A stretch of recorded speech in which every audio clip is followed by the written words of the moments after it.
بسم الله الرحمن الرحيم. أيها المشاهدون الكرام، السلام عليكم ورحمة الله وبركاته.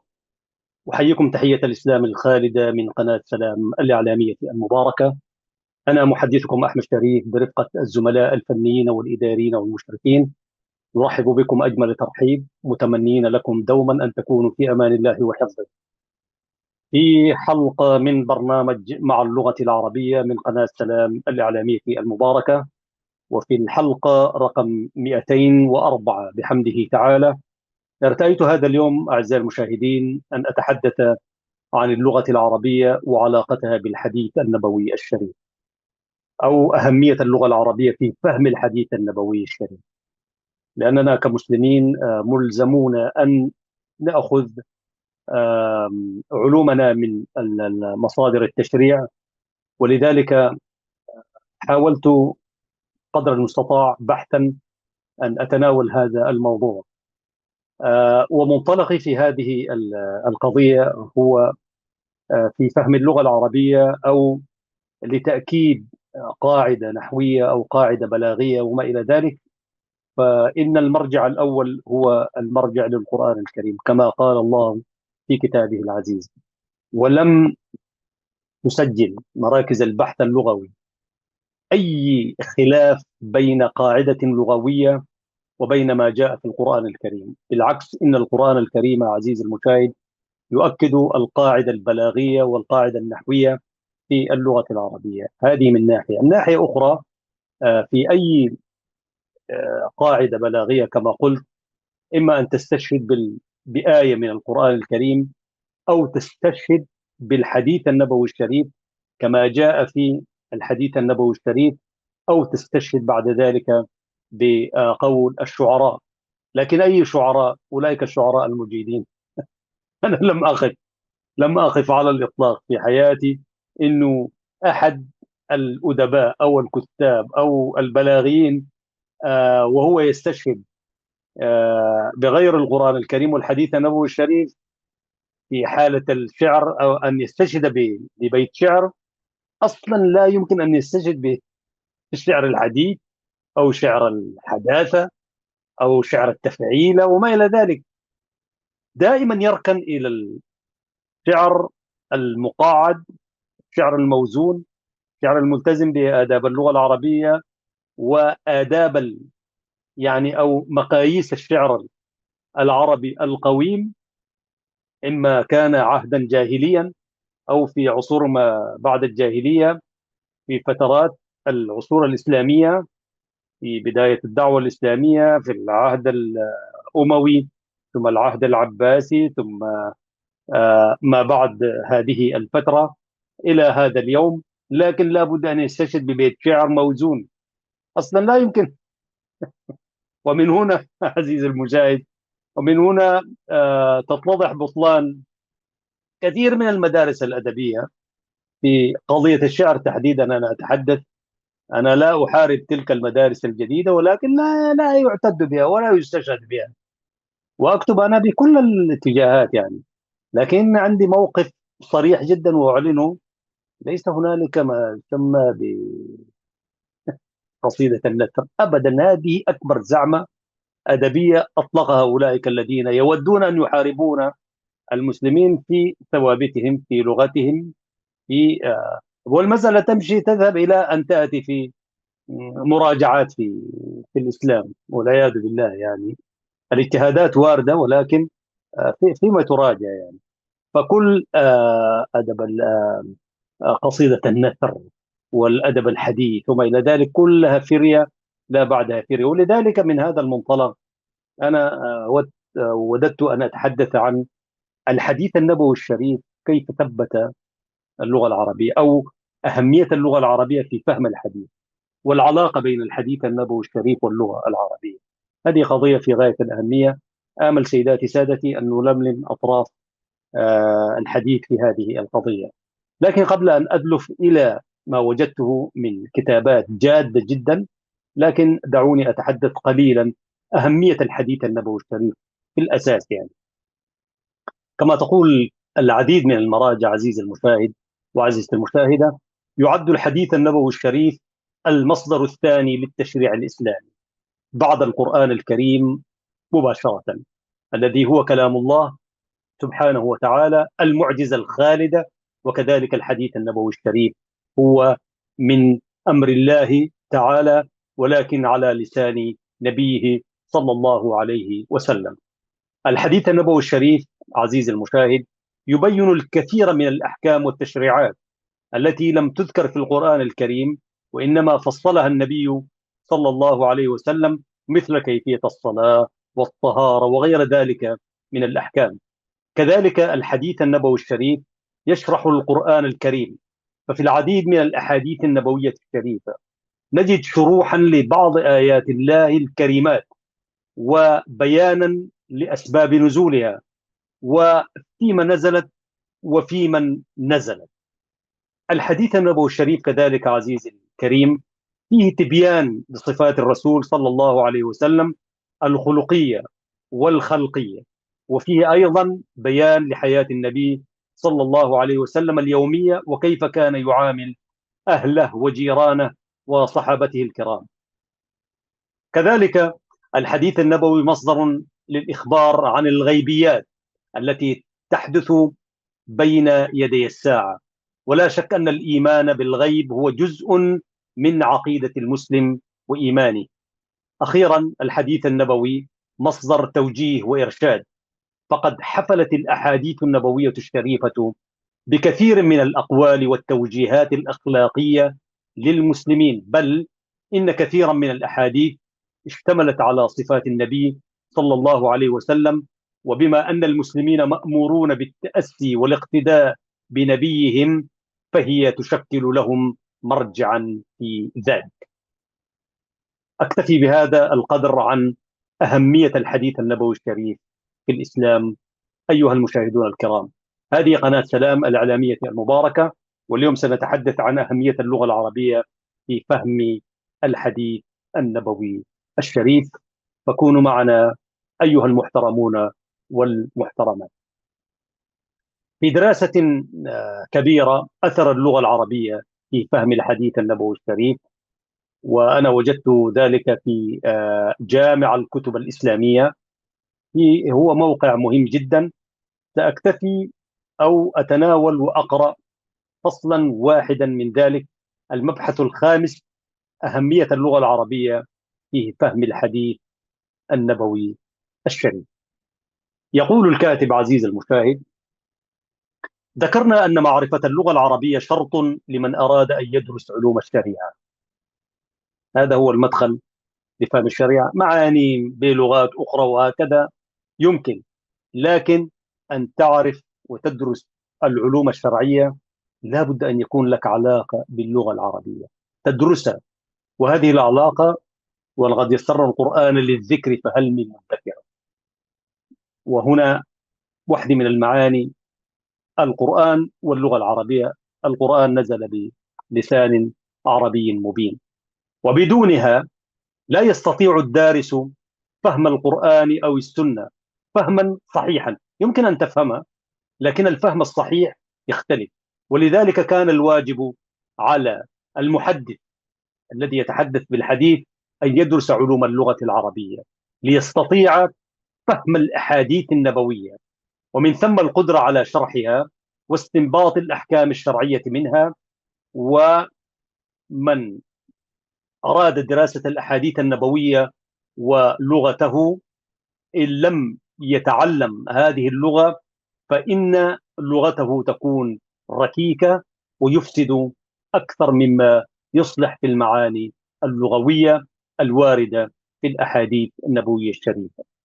قال الأصمعي طبعا رجل لغة معروف يعني، قال الأصمعي: إن أخوف ما أخاف على طالب العلم إذا لم يعرف النحو أن يدخل في جملة قول النبي صلى الله عليه وسلم. والنبي صلى الله عليه وسلم قال: من كذب علي متعمدا فليتبوأ مقعده من النار. وفي رواية أخرى: من كذب علي فليتبوأ مقعده من النار، لأنه صلى الله عليه وسلم لم يكن يلحن، فمهما رويت عنه ولحنت فيه كذبت عليه، وهو النبي الأمي. لأنه كان يتحدث بلسان المولى الخالق القادر المقتدر.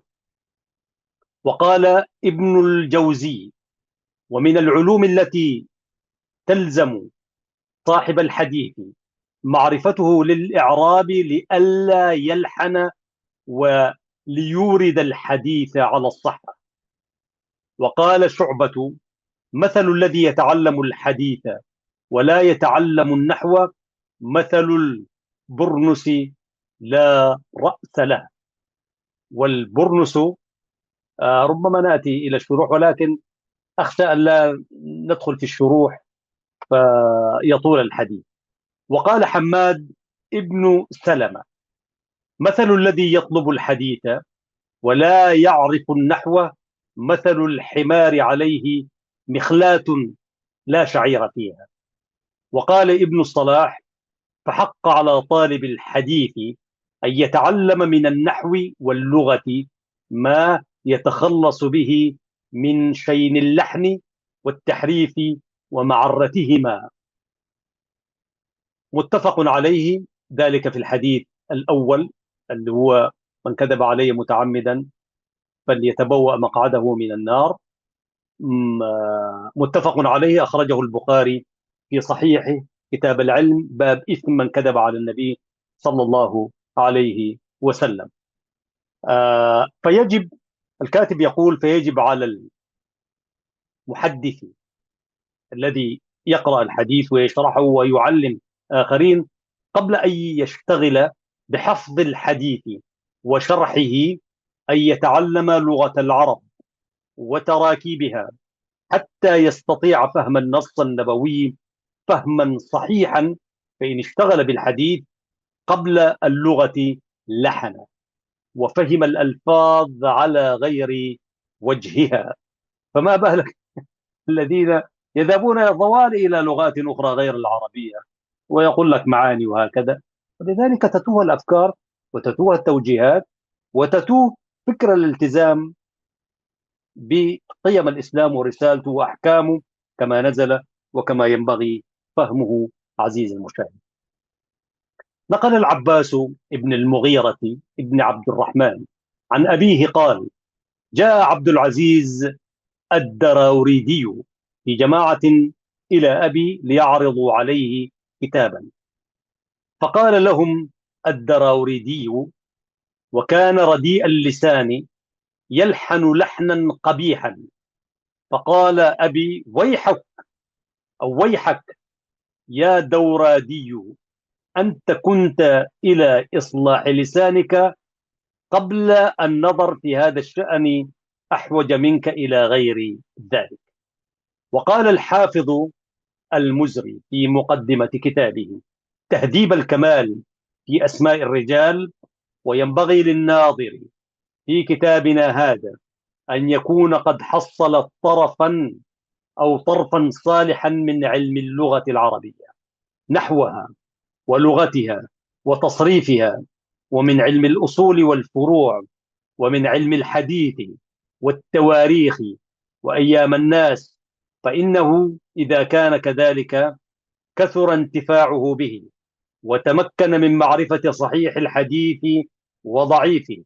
ذلك خصوصية المحدث التي من نالها وقام بشرائطها ساد أهل زمانه في هذا العلم، وحشر أو حشر يوم القيامة تحت اللواء المحمدي إن شاء الله تعالى.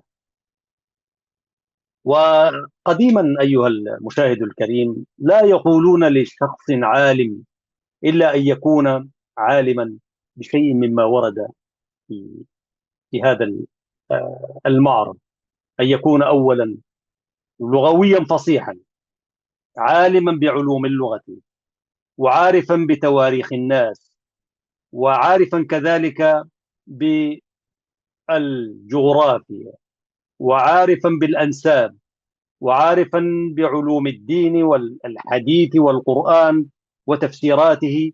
لا بد أن يكون ليطلق عليه عالم، ليس كعلم زماننا هذا.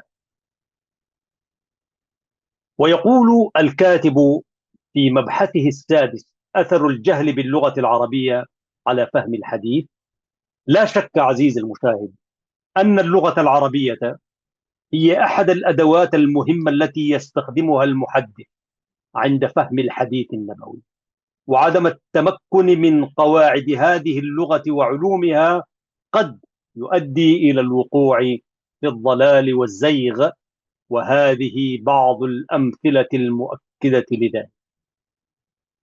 واحد، ادعى البعض أن قول النبي صلى الله عليه وسلم لا تسبوا الدهر فإن الله هو الدهر، هذا مذهب الدهرية، ولم يعرف أن المعنى لا تسبوا الدهر إذا أصابتكم المصائب ولا تنسبوها إليه فإن الله هو الذي أصابكم بذلك لا الدهر، فإنكم إذا سببتم الدهر وقع السب على الفاعل في الحقيقة لا على الدهر، لأن العرب كان من عاداتها في الجاهلية أن تنسب الأفعال إلى الدهر فتقول أصابه الدهر في ماله ونابته قوارع الدهر ومصائبه، فينسبون كل شيء تجري به أقدار الله تعالى عليهم إلى الدهر،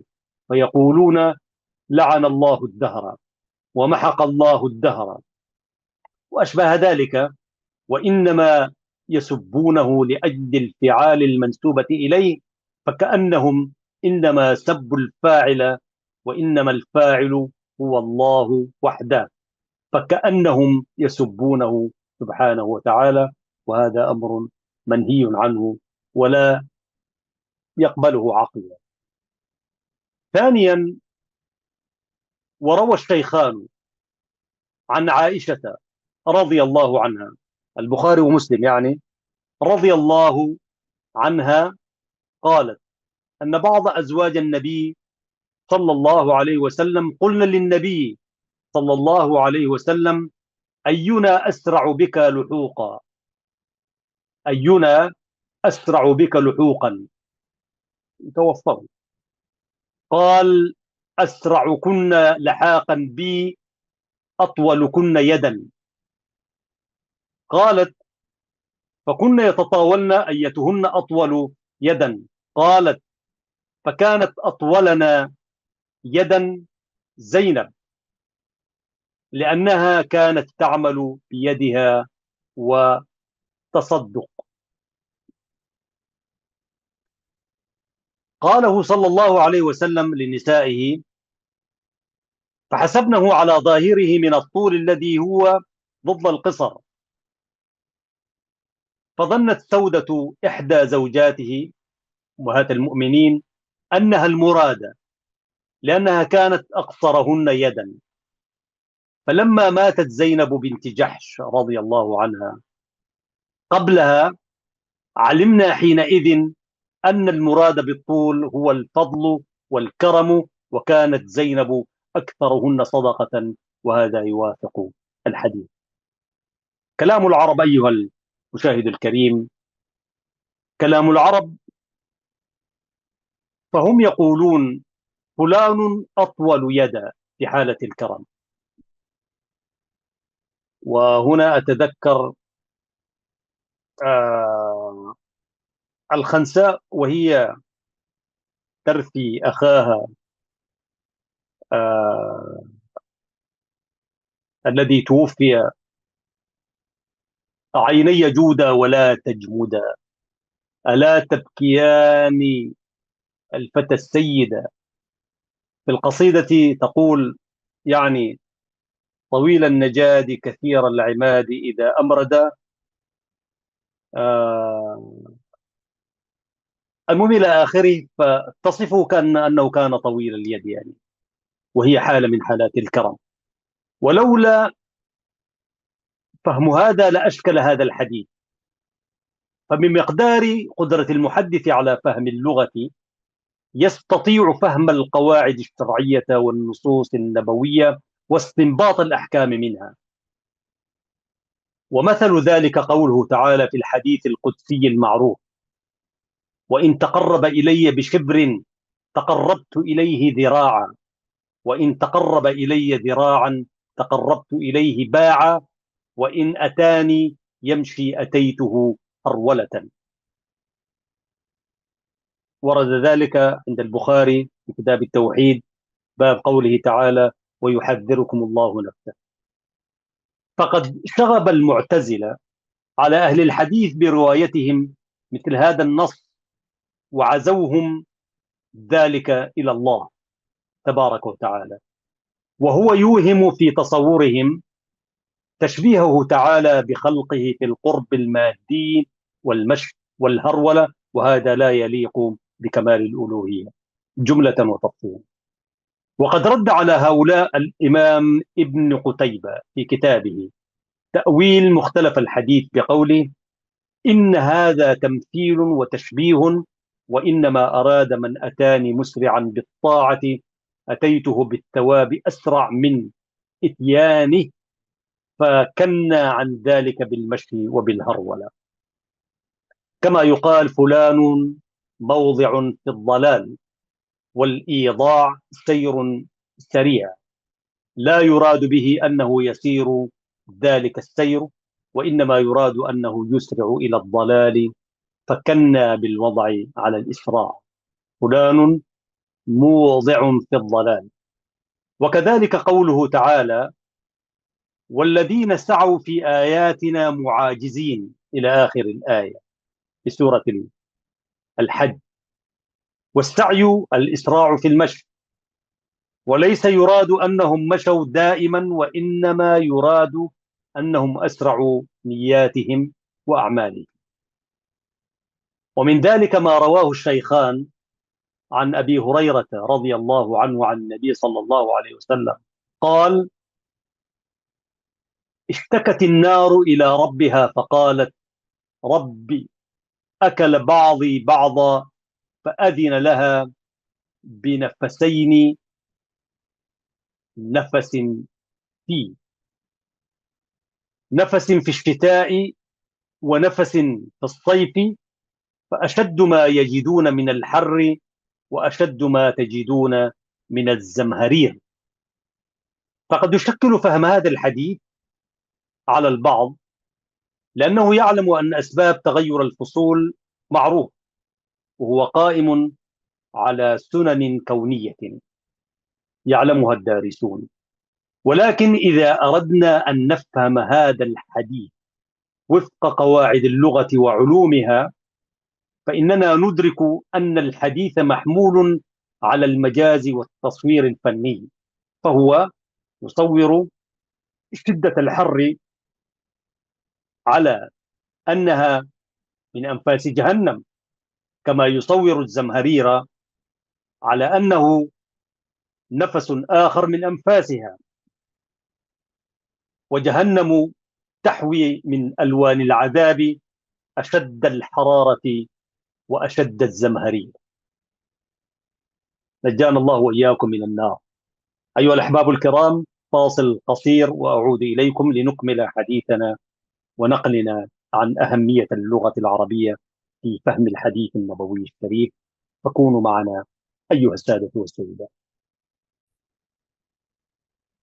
أحبابنا في كل مكان، عدنا ونكمل ما بدأناه من حديث.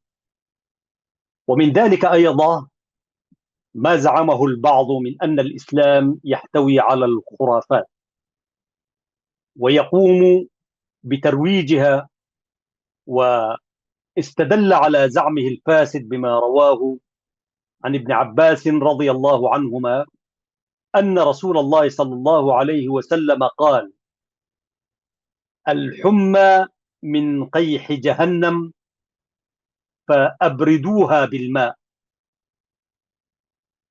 قال: الحمى ليست من فيح جهنم، بل من فيح الأرض، وما فيها من أقذار تساعد على تولد الجراثيم. ولكن الكاتب يجهل علوم اللغة، ولا يعرف أن هناك بابا من أبوابها يقال له المجاز، يفهمه كل من يتذوق اللغة ويفهمها.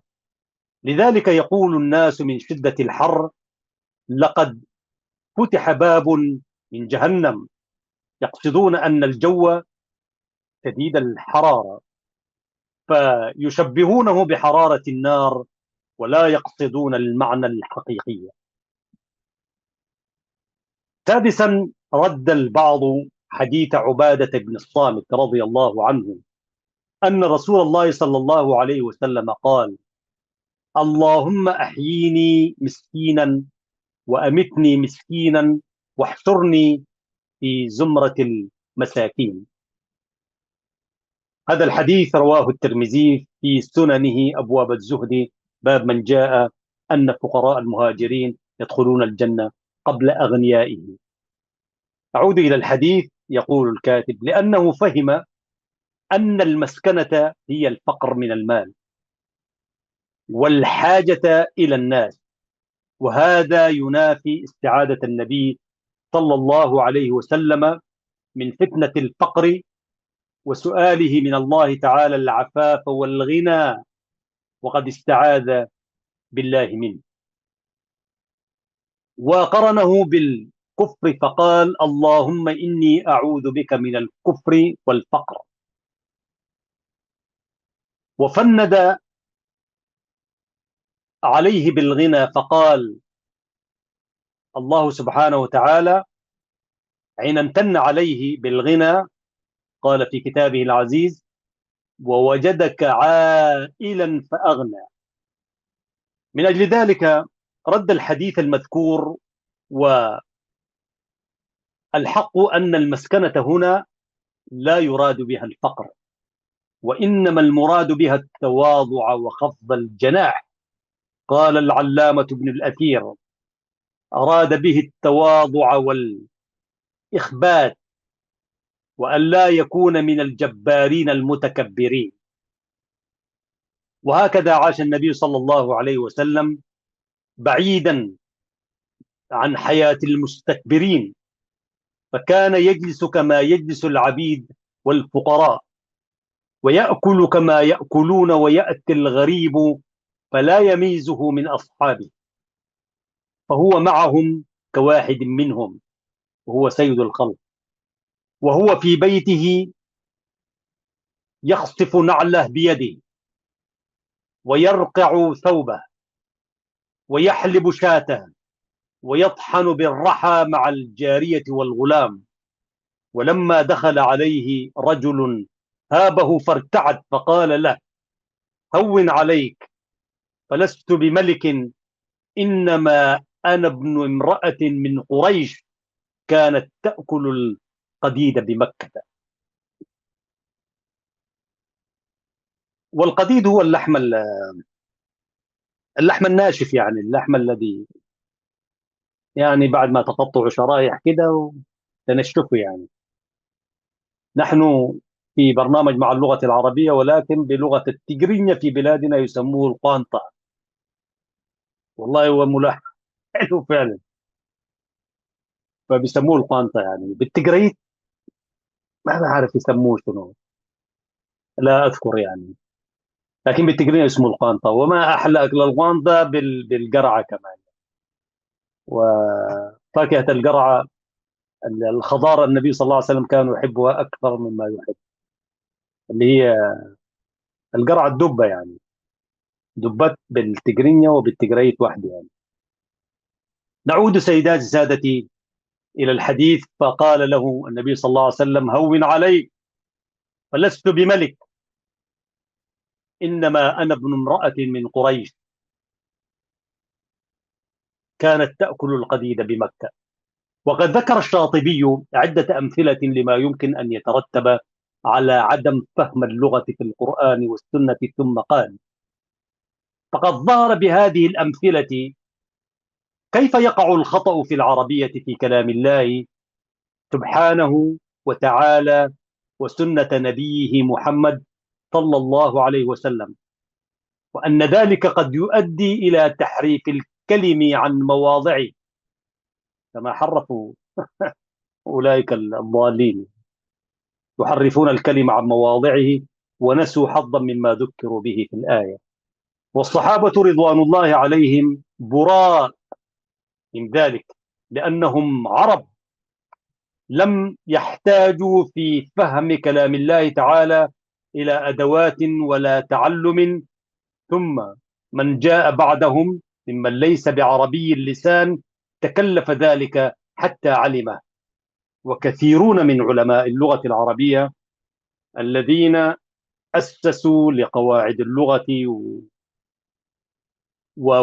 وعلومها ليسوا من عرب جنسا، يعني بالأنساب، ولكنهم كانوا عجم فدخلوا في الإسلام، والذي يدخل في الإسلام هو عربي. إنما العربية اللسان، وكل من تحدث العربية فهو عربي. العروبة في الإسلام هي عروبة إيمان ونطق باللسان، و... ولحكمة سبحانه وتعالى، يعني كل من دخل في الإسلام حتى الذي ولد من أب وأم مسلمة فأول ما يدخل عليه هو الأذان وفيه التوحيد والشهادة. الإسلام كله يعني دستورا لنا يتلقنه ويسمعه وطفل، يعني يؤذن على آذانه أذانا خفيفة على أذنه. وإذا دخلنا نفكك معاني الأذان، الإعلان الإلهي النبوي الإسلامي العظيم، فأرجع إلى الأذان واسمع معانيه. والذي لم يكن مسلما عزيزي المشاهد عندما يدخل بالإسلام يدخل بالشهادة ولا بد أن ينطقها بالعربية أولا، ثم بعد ذلك يلقن إلى لغته التي هو أصلا داخل عن قناة، لكن لا بد أن يقول أشهد أن لا إله إلا الله وأشهد أن محمدا رسول الله، نطق بالعربية فأصبح عربي. إنما العروبة لسان، مش كما يروج لها العرب والمستعربين في هذا اليوم. العروبة ليس جنس ولا لون، ليست العربية لأب أو أم، إنما العربية لسان، كل من تحدث العربية فهو عربي. نعود إلى الحديث، وذلك لأن النبي صلى الله عليه وسلم يتكلم بلغة العرب، فمن لم يفهم لغة العرب فلن يفهم كلامه، وكلامه هو كلام الله سبحانه وتعالى. قال ابن تيمية: من لم يعرف لغة الصحابة التي كانوا يتخاطبون بها ويخاطبهم بها النبي صلى الله عليه وسلم وعادتهم في الكلام حرف الكلم عن مواضعه. فإن كثيرا من الناس ينشأ على اصطلاح قومه وعادتهم في الألفاظ، ثم يجد تلك الألفاظ في كلام الله أو رسوله أو الصحابة، فيظن أن مراد الله أو رسوله أو الصحابة بتلك الألفاظ ما يريده بذلك أهل عادته واصطلاحه، ويكون مراد الله ورسوله والصحابة خلاف ذلك تماما.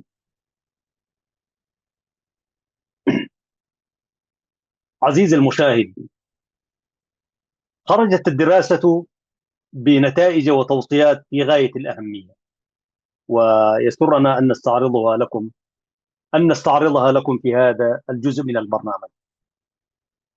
تقول التوصيات والنتائج: اللغة العربية هي وعاء الإسلام ومستودع ثقافته.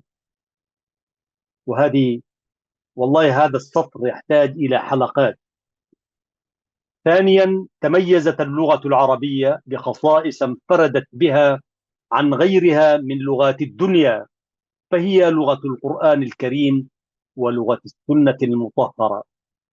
هل تعلم عزيزي المشاهد أنه حتى اليوم لم تعرف البشرية منذ أن خلقت إلى هذا اليوم لغة أغنى من اللغة العربية، لغة أشرف من اللغة العربية، لغة يعني فيها نغم موسيقي، نغم يخاطب الوجدان كاللغة العربية. في مفرداتها فيها أكثر من 12 مليون مفردة بلا تكرار بلا مرادف.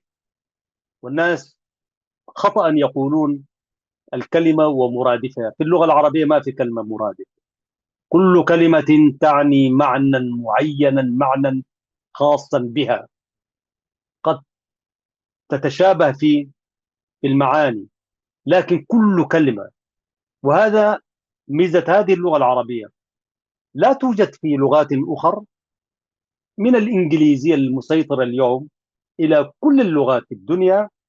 هنالك مرادفات المعنى هذا وهذا، بل في غناها ذاته، في فقرها عفوا، تلك اللغات غير العربية، في فقرها المدقع وشح كلماتها وقصورها وعجزها كذلك، لا بد أن تستخدم نفس الكلمة وتعني بها معاني كثيرة، وحسب موقعها تقوم تأخذ التفسيرات.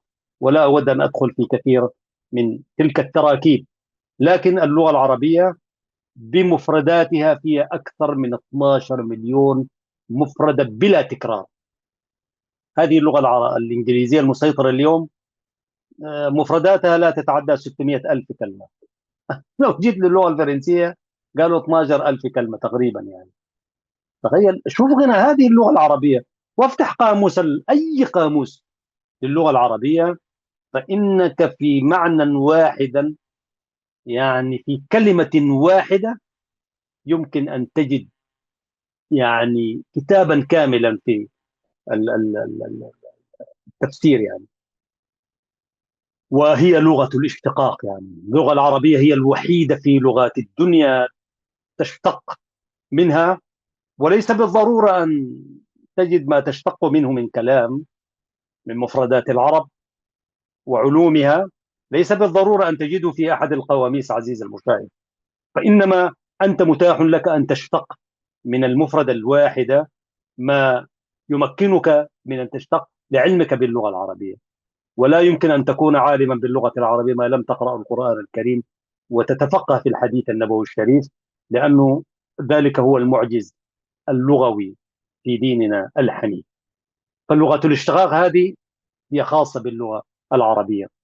فن الإعراب بحد ذاته، يعني اللغة الإنجليزية في إعراب، لكن لا تتعدى المسألة، يا فاعل ومفعول وفعل وبعدين كالأوبجكت والسبجكت والحاجات، يعني والله محصورة. يعني أنا لا أقول إنه ما عندهاش، لكن في فنون الإعراب أنت لا يمكن أن تستمتع وأنت تعرب باللغة الإنجليزية، والله لا تتخطى هذا فاعل وهذا مفعول به وهذا الفعل وخلاص يعني.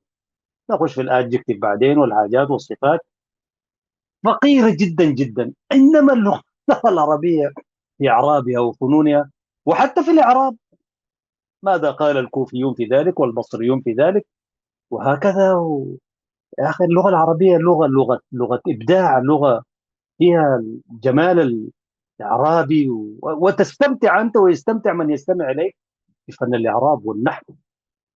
ودي لغة، والبقية اللغات ذاتهم ما فيها ذلك فن الإعراب. فتميزت اللغة العربية بخصائص انفردت بها من غيرها من اللغات لغات الدنيا كلها، أو كونها تشرفت بأن تكون لغة القرآن الكريم. الله سبحانه وتعالى كان ممكن ينزل كتابه بأي لغة، لكنه عارف أنه هذه اللغة فيها الكثير من التميز، فميز هذا الدين بتمييز هذه اللغة ولغة السنة المطهرة، بالإضافة لما ذكرناه. ثالثا، تكفل الله سبحانه وتعالى بحفظ اللغة العربية. تخيل عزيزي المشاهد، لو تركت هذه اللغة العربية لأهلها، للجزيرة العربية دي خلينا نقول، أو لمن كل من دخل في الإسلام فأصبح عربي، مع هذا الوضع المزري الذي نعيشه، لو لم يتكفل الله في قوله تعالى إنا نحن نزلنا الذكر وإنا له لحافظون، بالله كيف كان يكون وضع اللغة العربية اليوم؟ لأن حفظها من لوازم حفظ القرآن الكريم، فهذه اللغة محفوظة.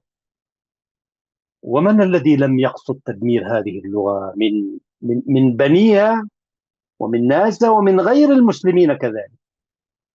روجوا وروجوا وعملوا، رغم أنه كثير من الناس يصفون أن هذه اللغة هي قاصرة وما إلى ذلك، جهلا بهم وجهلا بلغتهم.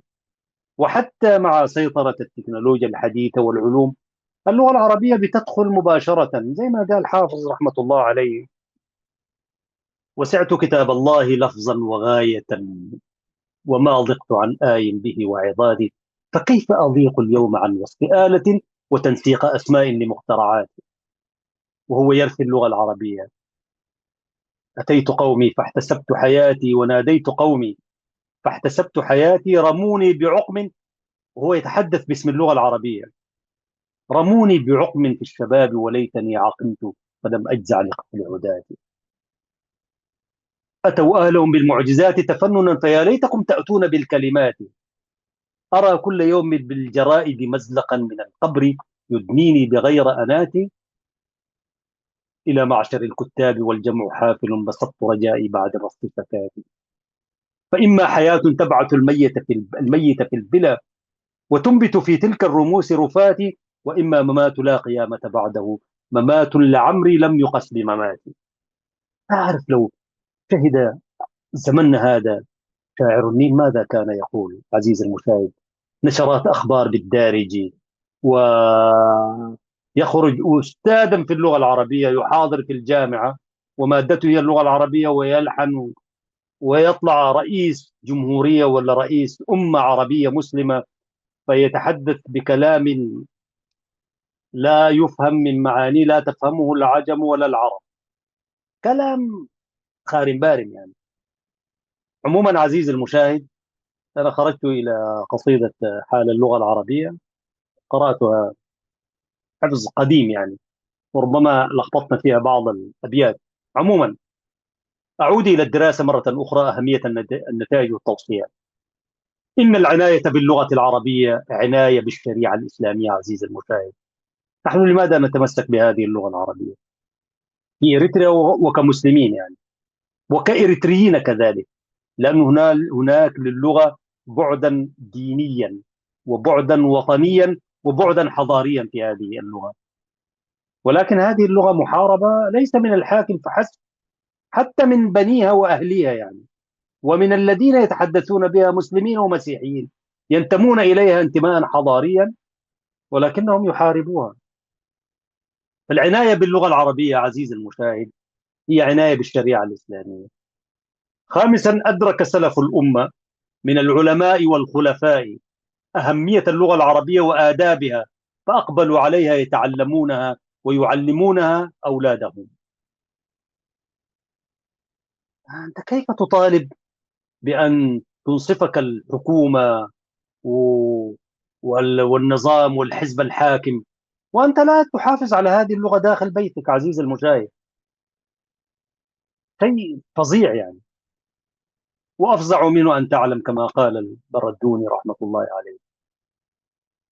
نحن حتى في بيوتنا وفي منازلنا كثير من الذين نتوجه إليهم بهذا البرنامج وهم الذين يتحدثون العربية، سواء كانت عربية فصيحة أو عجمة من هنا وهناك، لكنهم يبخلون على أبنائهم. تخيل عزيزي المشاهد، يتحدثون معهم بلغات أخرى. أنا لست ضد اللغات واللهجات الأخرى التي ننتمي إليها ونتحدث بها ونكتب بها وما إلى ذلك. أنا شاعر نكتب بالعربية والتجرينية والتجريت يعني، لكن للغة العربية مكانة في موقع خاص يعني، فيها منطلق وبعد. وعندما أقول ذلك عزيزي المشاهد لا أعني المسلمين فقط، حتى المسيحيين في إريتريا عندهم علاقة بهذه اللغة حضاريا وحتى دينيا كذلك. لأنه فلنفترض أنه مسيحي من إريتريا خرج إلى دولة في الخليج العربي ده، من الدول اللي فيها المسلمين والمسيحيين، وخرج إليه القسيس والبابا، يقول لهم السلام عليكم، ويطلع الكتاب المقدس كده يقرأ من آه، حنا والكتاب القديم والجديد يعني. فيتذكر طوال الكلام اللي الكلام الذي قيل أحد القساوسة من مصر العربية أجى إلى إريتريا فتحدث، فالجماعة المسيحيين قالوا هذا ما مسلم، هذا ما مسيحي، ده مسلم ده، وفر منه يعني. صدقت الرواية أم كذبت، المهم على كل. فكيف سيمارس دينه إذا لم يكن له علاقة باللغة العربية حتى لو كان مسيحيا؟ فاللغة العربية حكمتها أنه حتى اليوم كثير من المسيحيين في المشرق العربي وغيره برضو لغة الكنيسة هي اللغة العربية. في أم الدنيا، بس نشير إلى أم الدنيا عزيزا. فأقول إنه نحن كإريتريين، سواء كنا مسلمين ومسيحيين، مطالبون أن نتفقه في هذه اللغة العربية لنفهم ديننا الذي نعتقد. أما نحن كمسلمين فقد أدرك السلف، سلف الأمة من العلماء والخلفاء، ما أشارت إليه الدراسة، أهمية اللغة العربية وآدابها، فأقبلوا عليها، أقبلوا عليها، انكبوا عليها، يعني عكفوا عليها، يتعلمونها هم بأنفسهم ويعلمونها أولادهم. فلا تبخلوا على أبنائكم وبناتكم باللغة العربية، حتى لو تكسرت قد تستقيم في يوم من الأيام، وتتحدثون معهم بلغات لا تنتمون إليها، لا حضارة ولا مستقبلا. يعني ماذا تود أن تتعلم من ابنك وأنت بعد الخمسين أو كم الستين مثلا، وتقوم تلحم في كلام لا تعرف معناه؟ يقولون لك تحدث مع ابنك. هذه سياسة بعيدة المدى عزيزي المشاهد، المستهدف فيها استهدافات كثيرة. فيا أخي اتركوا لغته التي يدرس بها في المدارس وفي الشارع وما إلى ذلك. بيتك هذا خليه بيت عربي، ما عنصري يعني، لكن لتفهم أنه عندما يفهم اللغة العربية والله سيتفقه ويعلم أي لغة في الدنيا دي. والأمثلة كثيرة عزيزي المشاهد. فتحدث معه بعربيتك التي تعرفها. قل له ما شئت بالعربية، سواء كانت فصيحة أو عجمة. لأنه عزيز المشاهد، الجاهل بقواعد اللغة العربية وعلومها، كما تقول الدراسة السادسا، الجاهل بقواعد اللغة العربية وعلومها ومقاصد خطاب العرب لا يستطيع الفهم الصحيح للقرآن والسنة. هذه ليست عنصرية عزيزي المشاهد، دينك دجا بلغة عربية فصيحة.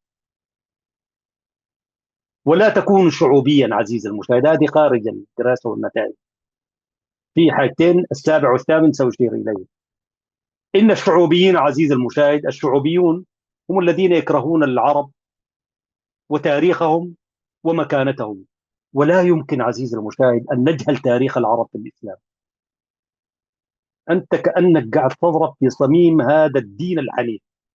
يا أخي نبينا صلى الله عليه وسلم ما كان خواجة، ما كان صيني ولا فيتنامي، ولا كان عربيا، عربيا قرشيا.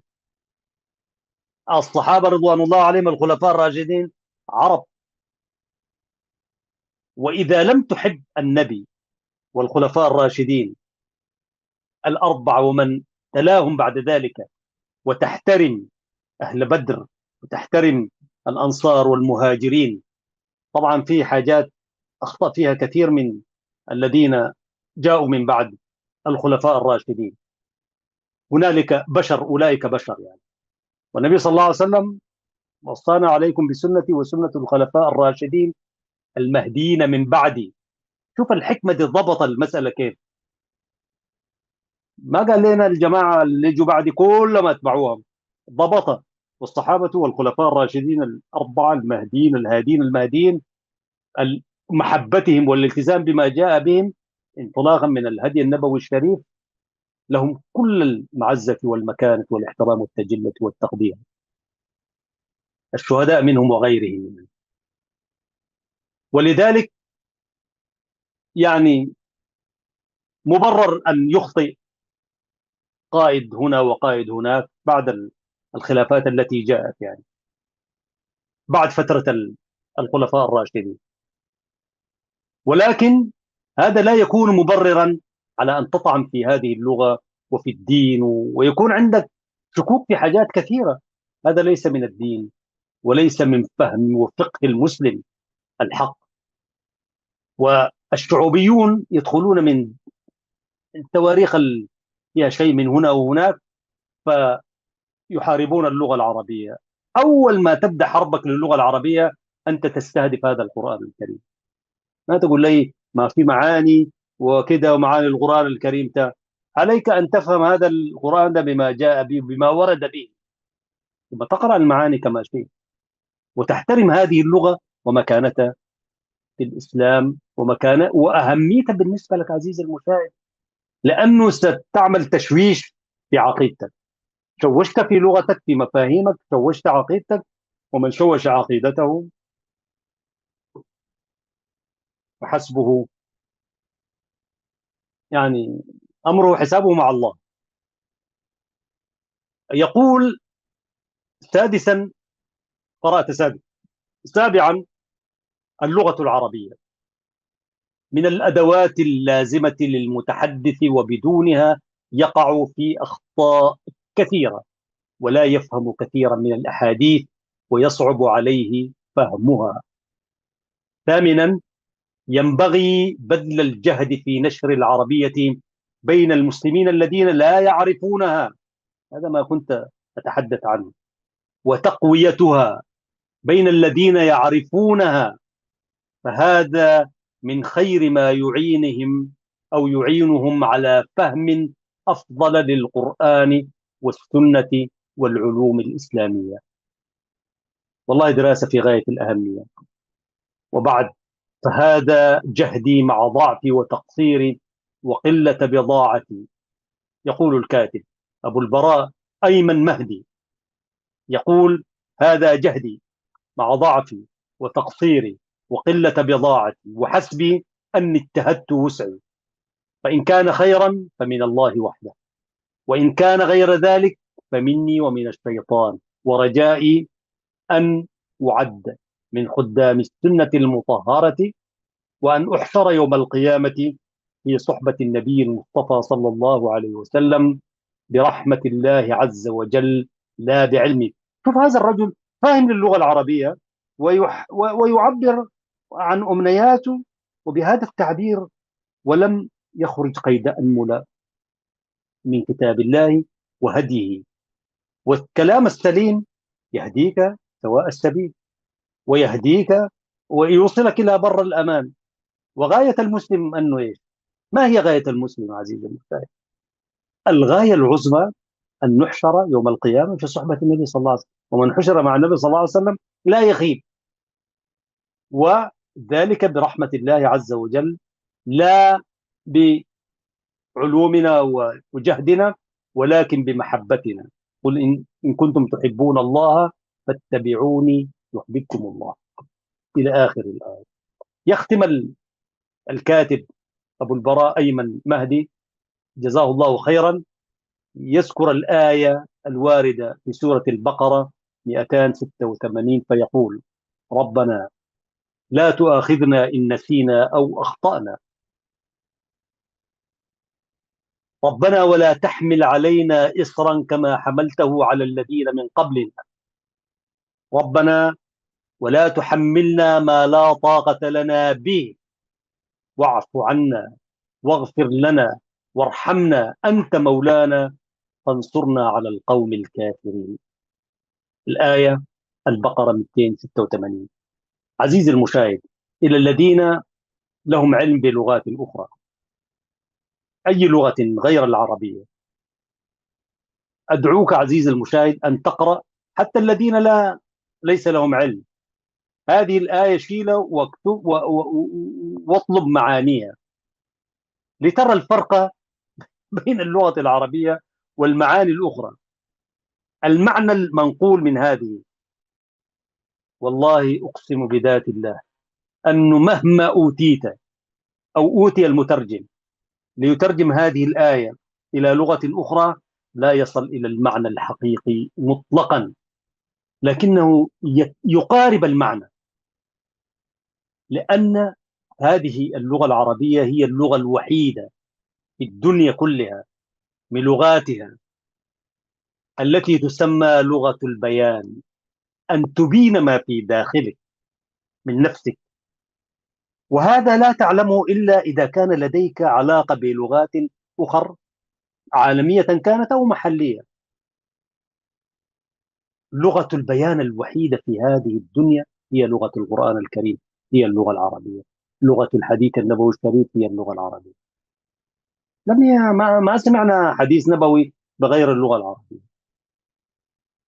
ولذلك لتعمل مقارنة، شوف معاني الآية دي، وشوف معانيها الباهرات النيرات الواضحات، التي يمكن أن تأخذ فيها سنة لتشرح هذا المعنى باللغة العربية.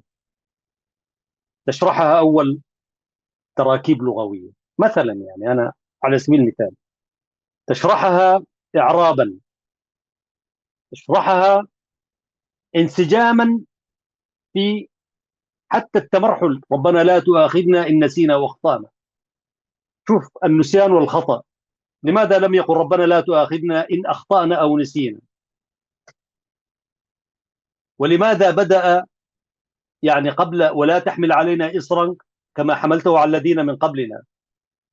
لأنه الإنسان هو مخير ومسير في حاجات كثيرة. فقعد أولا يعني الإنسان لا تؤاخذنا إن نسينا. فشوف التأدب ذاته، حتى هذا الكلام قال الله سبحانه وتعالى لكننا مأمورون به فكأننا الذين نقوله. شوف شوف المعاني ذاته. يعني القرآن ما فيه يعني أي لغة ده أي تترجم هذا الكلام ده طوال حيقول لك قول كده قول كده قول كده قول كده يعني، أو قل هكذا. لكن أنك أنت مع أنه أنت عارف هذا كلام الله لكنك تقوله كأنه هو كلامه. ولذلك من أراد أن يتحدث مع الله فليقرأ القرآن، ومن أراد أن يسمع كلام الله فليقرأ القرآن، ومن أرادهما معا فليقرأ القرآن. يعني أنت يعني في قرارة نفسك تؤمن على أنك أنت يعني ربنا لا تؤاخذنا إن نسينا وأخطأنا. لو أنت قل كما قلت لنا ربنا شوف التركيب ذات التركيب اللغوي المنطقي الذي يسري مع الطبيعة البشرية. وتقول ولا تحملنا ولا تحمل علينا إصرا كما حملته على الذين من قبلنا. أنا لا أفسر الآن التفسير الموجود في ابن كثير وشراح القرآن الكريم، لكن أنا قاعد أدي معاني. يعني يمكن في هذه الآية المباركة آية واحدة يمكن أن تتناولها بكثير من الأشياء، لأنها لغة العرب، لأنها لغة القرآن الكريم، لأنها لغة البيان، لغة الفصاحة والبلاغة. ربنا لا تحملنا ما لا طاقة لنا.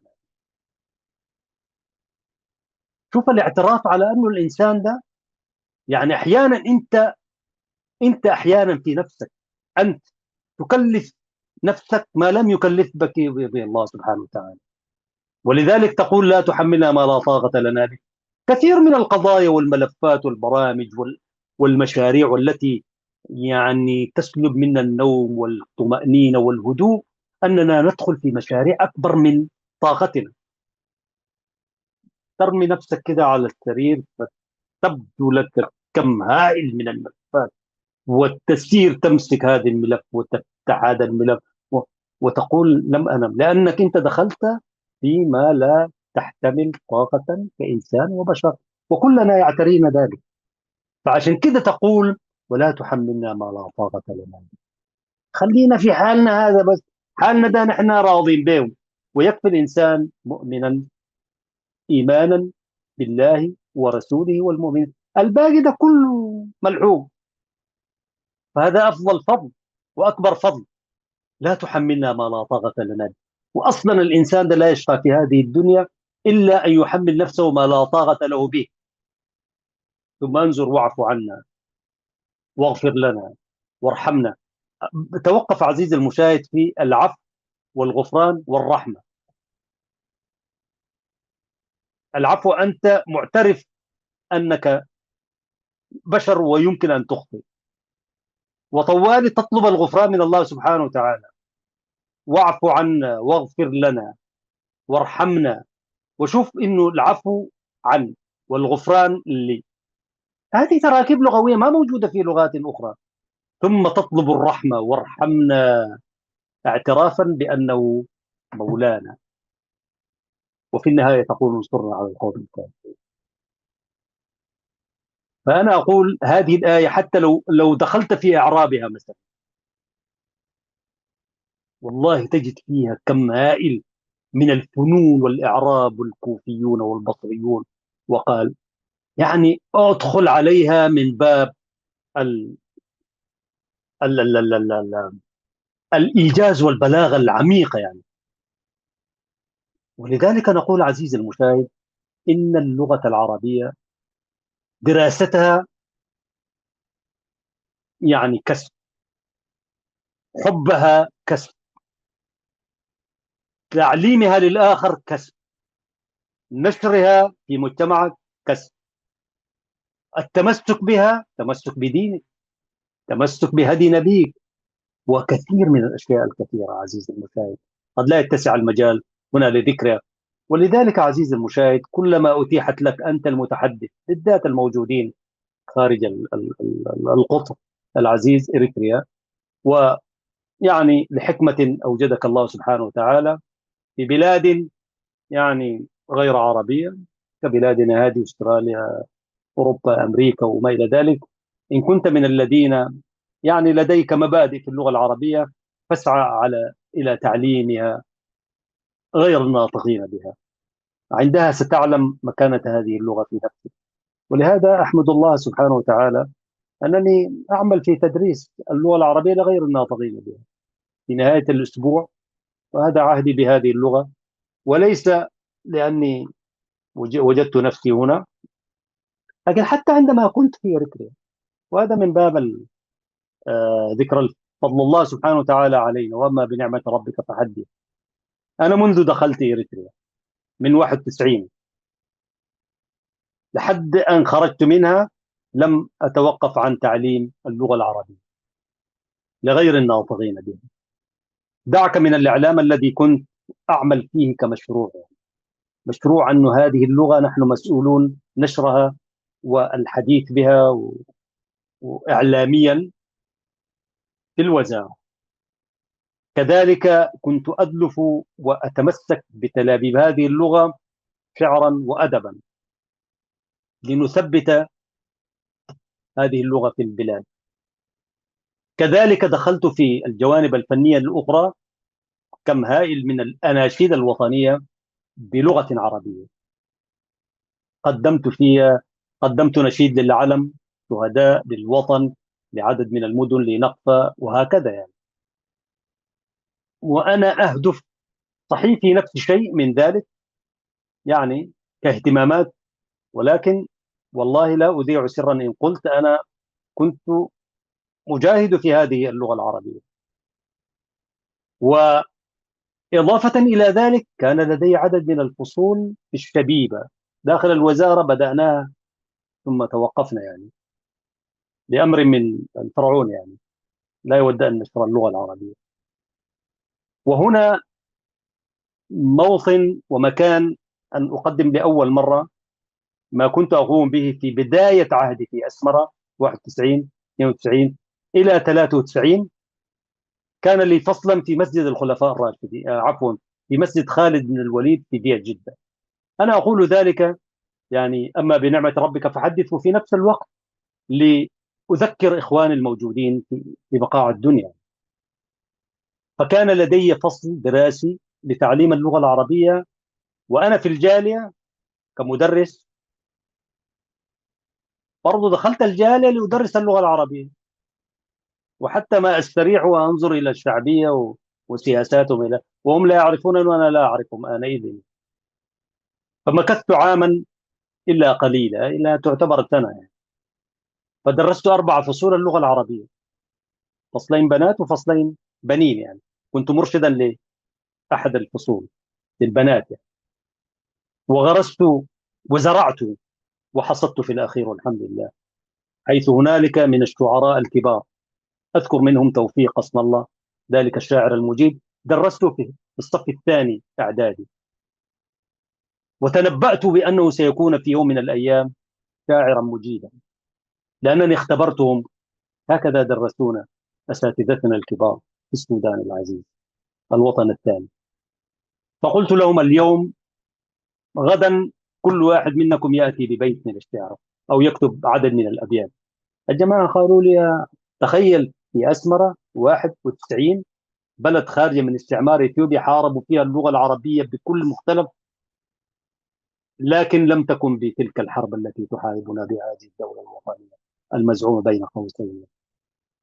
إثيوبيا حاربت اللغة وحاربت المسلمين والإسلام وحاربت كل شيء وطني إريتري، لكن حربنا البينية هذه أفظع.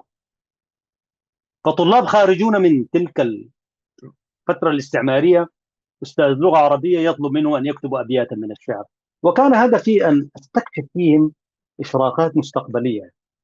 فتوفيق اسم الله أحد الطلاب النجباء كتب أبياتا من الشعر، وكل واحد كتب. اكتبوا أي شيء، قلت لهم بس اعتبروا إنكم شعراء واكتبوا. وكل واحد أخرجته أمام الفصل وقلت له أقرأ ما كتب. من بين أولئك الذين كتبوا فصل كامل الحمد لله خرجت منهم بشاعر يعني. هو كان عنده، لكن الشاعر يحتاج إلى من يأخذ بيده في البدايات. فله الشكر الجزيل توفيق اسم الله لحد اليوم، إلى هذا اليوم يقدر في ذلك الجهد، جهد الله تسخير من الله سبحانه وتعالى. ولكن قليلون هم الذين يوفون حقوق معلمين، كما نوفي نحن أيضا حقوق المعلمين الذين علمونا هذه اللغة التي نحبها ونحبهم لحبنا لها. فتوفيق كتب، فقلت له من باب الحديث: أرى فيك شاعرا لكن في طريق بعيد، ضوء بسيط كده أراهم بين النفق، خفيف الإضاءة يعني. لكن فيك شيء، فيك من ملامح الشعراء. فإذا قرأت كثيرا في اللغة العربية وحفظت الأبيات الشعرية، شعر الرجال كما يقال، من الشعر الجاهلي والشعر الإسلامي وغيره، وعكفت على الدراسة، يوما من الأيام ستصبح شاعرا مفلقا. أما صوتك، هو رجل موهوب بالصوت الجميل يعني، فصوتك إذاعي، وأرجو أن توظف صوتك هذا في عمل إعلامي. أما الشاعرية بعيدة، ولكنك ستأتي يوم من الأيام. وافترقنا 91، دخلت إلى دهاليز الإعلام فلم أتبين أمره ولم أراه، إلى أن رأيته مصادفة في مطار الخرطوم في يوم من الأيام وأنا متوجه إلى القاهرة أعتقد. و2016 نزلت بي رحلة العمر في أستراليا. فالجالية العربية، الجالية الإريترية هنا، طلبت مني أن أقدم أمسية شعرية. أنت لما تكون جديد طبعا يحتفوا بك كثير. الآن لي زمن لم أقرأ الشعر إلا في هذه القناة والقنوات الأخرى التي أعمل بها، ولكن يعني فدعوت. عرفت أنه طالب العزيز توفيق قسم الله موجود في هذه البلاد، فدعوته لحضور الأمسية. قبل الأمسية أطلعني على أبيات من الشعر. قال لي: أستاذ، أنا لدي محاولة لقراءة الشعر، لكتابة الشعر. فتذكرت أنا طبعا الكلام ده 91 و2016، عدها عزيزي المشاهد سنوات. فقلت له أقرأ. قرأ لي من الأبيات فهز في، أحدث في لذة فنية. والشعر يعني لابد أن يحدث فيك لذة فنية عند السامع والقارئ. فسررت والله، فرحت. فهو جلس مع الحاضرين، من باب الحديث أنا أتحدث عنه. فقلت للحاضرين فاجأته هو بنفسه. قلت له: يا جماعة، اليوم أنا أتحدث إليكم كشاعر، ويشرفني جدا أن يشاركني هذه الأمسية أحد طلابي الذين درسهم 91، وهو الآن بيننا حاضر شاعر. فأدعوك يا طالبي وأخي العزيز توفيق قسم الله أن تجلس معي هنا لتقرأ أمام هذا الملأ. وكان حضور كبير، يعني ما قلنا لكم كنا جلاد ساعات يعني. حديثي العهد بهذه الجالية. وأنا متأكد لو ذهبت إلى أي جالية أخرى سيحتفوا بك: أيها الشاعر تعالوا احتفال يوم واحد وبعدها أمرك إلى الله. هذا عاد الأمة العربية، عرب اليوم يعني، أو أعراب اليوم عموما. فجاء يعني، قلت له، أعطيت كل الأمان، فقلت له أقرأ. والله تركته يشارك معي وكل حضور وسعادة، لأن وأما بنعمة ربك فحدث، هذا نعمة من الله يعني. فقرأ حتى في عدد كبير لم يتعرف عليه من قبل يعني. هكذا تكون المسائل عندما تأخذها بأشيائها الحقيقية يعني. أنت تكبر بالآخرين، والآخر يكبر بك. فعرف من ذلك اليوم شاعرا وكاتبا، وهو شاعر مجيد. يوم من الأيام إن شاء الله أنا آتي فأتحدث عن شعري فقط، أقدم لكم كيف قرأت. هكذا اكتشفونا علماءنا وأساتذتنا الكبار. أنا تذكرت عندما أهداني الأستاذ عبد الرحمن ضيف الله، ربنا يديه الصحة والعافية، أستاذ أخو العرب، مدرس اللغة العربية في مدرسة الشريفين، أعطاني أول كتاب هدية لديوان أبو الطيب المتنبي. قال لي: أحمد، كلام ده سنة 80 1980، ستكتب يوما من الأيام شعرا، فخذ هذا الديوان واقرأ فيه. وأنا كنت مقدم مقال اسمه الأمل، مستشهد بأبيات من الشعر. فقال لي: ستكتب يوما شعرا، فاقرأ ديوان أبو الطيب المتنبي.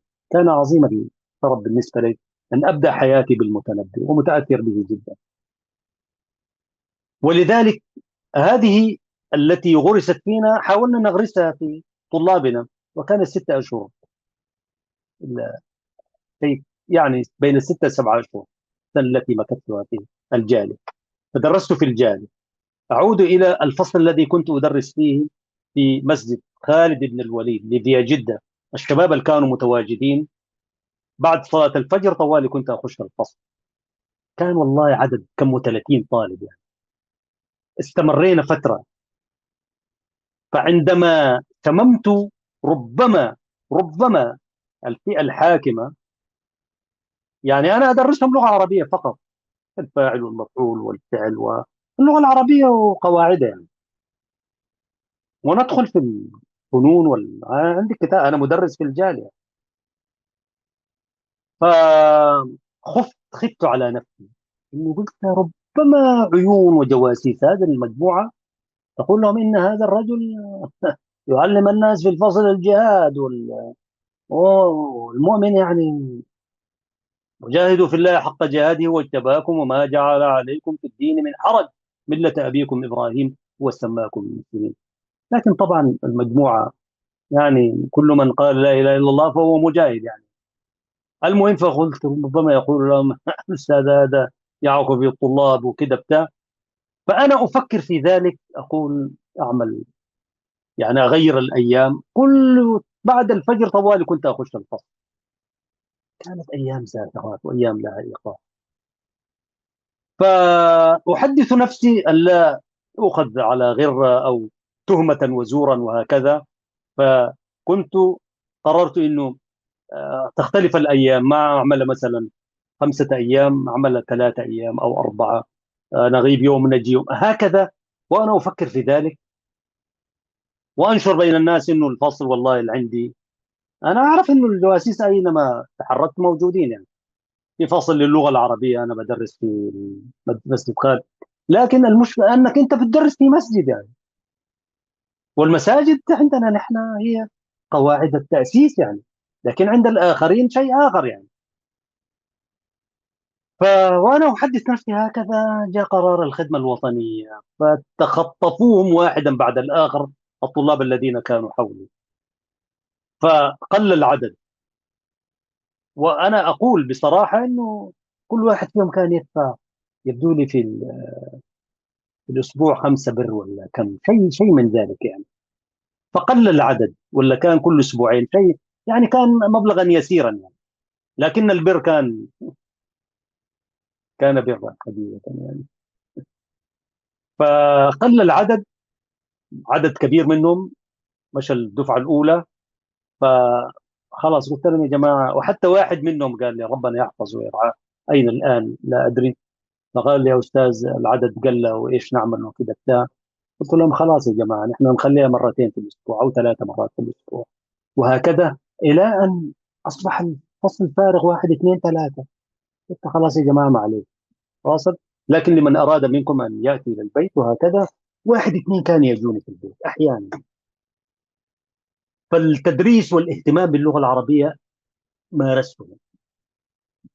قفل الفصل وأنا في الوزارة، فكان عندي فصلين في اتحاد الشبيبة، شبيبة المجموعة ديزان. وكان عندي فترة من الزمن بعديها برضو كان عندي بالاتفاق مع الشبيبة الفصلين كان ليس في اتحاد الشبيبة ولكن تحت إشرافهم في مدرسة بالقرب من إناي الهوسبيتال المستشفى الإيطالي، وفي مدرسة الشهداء سماتات بيت تمرتياني جنب السفارة الأمريكية. مدرستين يعني نظاميين. أدخل بعد الساعة 5 كده، من ال5 للساعة 7 وكان عدد من الطلاب برضو تخطفتهم ساوة وما إلى ذلك. واستمريت في ذلك ودرست إلى أن خرجت من البلد. عندي نفرين ثلاثة أربعة كده، لم أتوقف عن نشر هذه اللغة العربية حتى دخولي على المجال الفني برضو دعما لهذه اللغة العربية. وهنا في أستراليا عزيزي المشاهد أدرس كما قلت لغير الناطقين بها منذ أن وطئت قدماي في هذه البلاد، وأستمتع بذلك. حتى أدرسها برضو لوجه الله. أنا عندي فصل من الأونلاين قراءة في القرآن الكريم، بمعنى تلاوة فقط. أتلو الآية الكلمة ويرددوها. هل في عدد من الطلاب أسبوعيا أنا عندي، والحمد لله يعني. وهذا لوجه الله، لأنه مطالبون أن ننشر هذه اللغة وننشر القرآن الكريم، وهكذا يعني. أختم الحديث عزيزي المشاهد من نافلة القول. ذات يوم بعد أن قدمت عدد من الأعمال الفنية الوطنية يعني للعالم وللشهداء ولنقطة وما إلى ذلك، فأوقفني أحد الشيوخ الكبار وأنا داخل على مسجد الخلفاء الراشدين من نافلة القول يعني. فهو رجل عالم وسلفي، ويتابعني في الأخبار والبرامج وهكذا، إذاعة التلفزيون. ثم رآني على المسرح أقدم النشيد وأقدم، والحمد لله من كلماتي وألحاني وأدائي. فقال لي: يا شريف، السلام عليكم. قلت له: أهلا وسهلا شيخنا. سلمت وأنا ما أعرفه، لكن هو رجل يعني متقدم في السن، شيخ شيخ يعني، ورجل يئم الناس أحيانا في المسجد يعني. وعنده مسجد، بالضبط مسجده فين ما أعرف، مساجد إريتريا أسمرة الجميلة يعني. قال لي: يا شريف، آه، أود أن أقول لك كلمة. تفضل شيخنا. قال لي: أنا موقفي من الدين موقف الدين من الفن هو الموقف السلفي، أو المدرسة التي تقول يعني عند مآخذ على الفن موسيقيا يعني بكل شيء. وفي مدارس أخرى طبعا، مدرسة الإمام الغزالي. فقال لي: أنا رأيي هو رأي السلف الذي يرى في الموسيقى ما يرونه. وقد شاهدتك يا ابني، قال لي، تقدم أناشيد باللغة العربية مموسقة. قال لي: رغم إيماني وقناعتي والموقف من الموسيقى والفن، لكن قال لي: أنا أشهد الله، والله نحن على أعتاب المسجد بنركب السلالم، أشهد الله أنا أعرف ما في نفسك، وأعرف أنك تود أن تدعم وتثبت هذه اللغة العربية. ما كفاك إعلاما ولا شعرا، ودخلت وتريد أن تردف هذه اللغة بشيء من ذلك. وحقيقة كان جزءا، ليس هو الهدف الذي كان في نفسي يعني. عندي هوى في نفسي، لا أكذب في ذلك. عشان كده أقول: ولا أبرئ نفسي من غوايتها، كل ابن أنثى شريك بين أحوالي. عزيزي المشاهد، نحن بشر يعني، ولكن هدفي واحد برضو، تثبيت هذه. فقال للشيخ الجليل: أنا أعلم هدفك وأتفق معك تماما في هذا المنحى رغم موقف ذلك.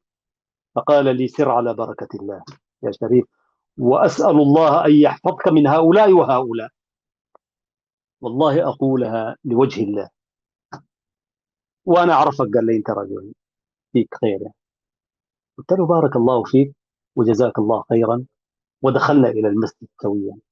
قلت له: يا شيخ، أدعو لنا بالحفظ والصون. قال لي: أتمنى أن يحفظك الله من أولئك وهؤلاء. السلام عليكم. ودخلنا وكل ذهب إلى صفه، ولم أرى ذلك الشيخ بعد إذن. والله لم أشاء. حتى الآن لا أتبين ملامحه، لكن هذا ما قاله لي ونحن ندخل إلى بيت من بيوت الله.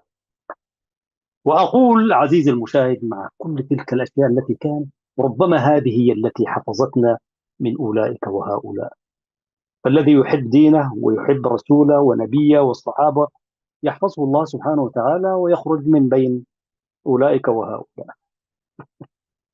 عزيزي المشاهد، لا أتوقف هنا، ولكن وصيتي لأولئك الذين يعرفون شيئا من اللغة العربية: اعملوا على نشرها، فلكم الأجر في كل ما تعملون، ولكم أن تستمتعوا بهذه. يا أخي أنت أفخر أنك أنت تعلم هذه اللغة العربية. والله العظيم أنا كلي عزة وفخر أني أعرف لغات ثانية، لكن معرفتي بهذه اللغة والله يعني أتمسك بها. أخيرا عزيزي المشاهد، كثيرون يقولون أنت ما تعمل الدكتوراه. أنا الماستر بينه وبين بين الدكتوراه والماستر 10 سنوات، والفكرة موجودة والبروبوزال موجود.